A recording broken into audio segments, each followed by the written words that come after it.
requirements. Nag-a-apply ng trabaho. Ano ang dala? Acromion clavicular joint disorder. Idol, umangat yung acromion mo. Ano nangyari sa'yo? Nasemplang ka? Okay. Ganito yan. Pop. Kita nyo. Ito yun, idol. Dito ka. Ito yan. Yan yung tawag na acromion clavicular joint. Okay. Yan ang back ano yan. Ay sa taas ang view. Ito yung posterior view. Sadyang putol yan. Putol yung buto na yan. Meron lang tayong tinatawag na yung joint capsule niya. Yan yung ligaments na yan. Napupunit siya na, idol. Nangyayari, minsan, ayan, nai-stretch siya. May nagkakaroon ng partial tear. Pero pag yan, separation na, aangat yan, aangat pag nag-separation na. Siyempre, madadamay na pati yung trapezoid mo, tsaka yung conoid. Iyan yung sinasabi. Ganitong nangyari kay sir. Pero ito, mild lang pa to. Ayan o.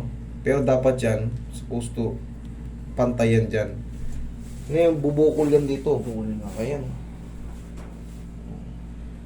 Mga ngawit ka to, sir. Opo na. Mga ngawit yan. Pero ang the best dyan, pwede mong ipa-opera yan, pwedeng hindi. Yan ang ano yan.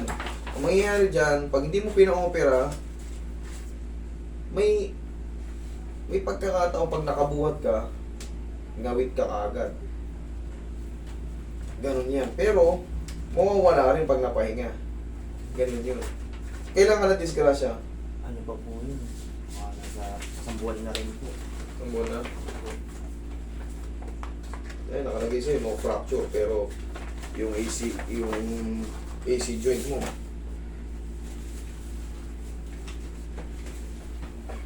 Lalagyan natin ang yan. Bibigyan kita ng ano.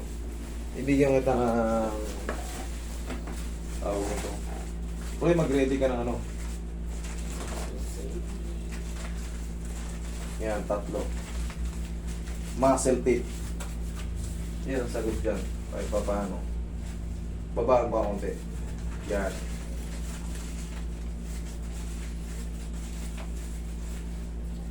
Tanda mo yung sukat na yan. Kasi bumili ka niyan, yung muscle tape, magkano lang yan. Hubarin mo yung damit mo. Pakikita ko sa kanila yung ano. Yan o. Kabila, wala. Malinis. Yan o. Ay, nakabungol na yan o.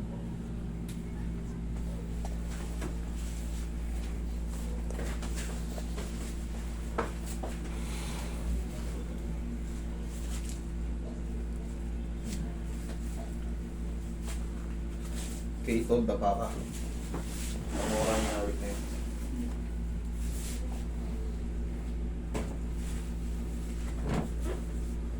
Relax na, laglag mo na kata mo. Acromion.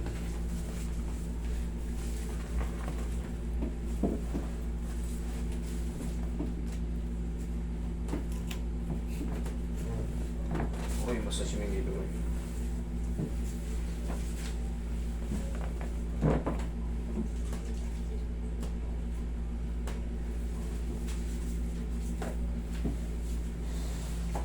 Saka ba nasemplang motor? Ano po? Huwag mong patamaan yun. No? Yan, dyan. No? Ito ang lalagay natin dyan. No? Ito ang lalagay natin dyan. Muscle tape. Tignan nyo kung paano ko ikakabit mamaya. Pag ano, kailangan na agad yan para masuportahan nyo. No? Yan o. Ito kasi, pwede kasing hindi na yan na ano, hindi na kasi yan bumabalik. Maliban na lang kung ipa-opera nyo. Pero ang pandepensa dyan, kailangan ganito yun. Kung lalagyan nyo ng suporta, nakakalungkot man isipin, pero for operation to. Pero pwede nyo namang hindi pa operahan. Pwedeng hindi. Kasi katagalan, gagaling din yan. Gagaling din yan, may mga ngawit. Pag nakabuhat kayo ng sobrang bigat, mas mabilis na nga lang kayo mga awit. Pero kung yung daily life na masakit, kahit pag naka-dislocate yan, hindi naman masakit. Parang pagod lang palagi yung ano mo. Ganun ang pakiramdam niyan. Kasi marami nang pumunta niyan dito, ini-explain ko. Kasi ini-expect nila, akala nila mababalik pa. Napuputol kasi yung tinatawag dyan na acromion ligaments.